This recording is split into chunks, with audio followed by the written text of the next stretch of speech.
mambo mabaya ya dunia hii. Mungu ametuumba kwa namna ya ajabu. Ametupa kinywa, mdomo, akaweka ulimi. Ukiingiza tu chakula, ulimi unanogewa, unapeleka taarifa mwili wote. Wewe mwenyewe unakula kwa furaha, akili ikifanya kazi, kwa sababu ameweka kila kitu mdomoni kinachogusa mlo wako. Huyo ndiye Mungu.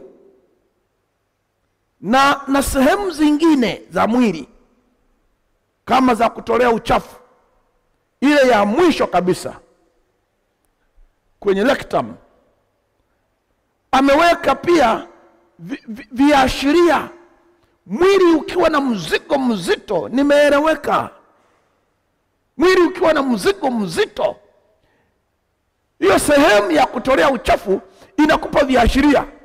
Unakuwa restless, upumziki, unanyanyuka.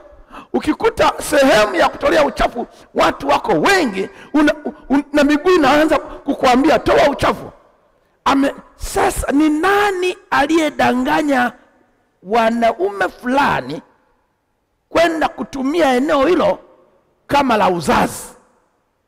Kila kiungo.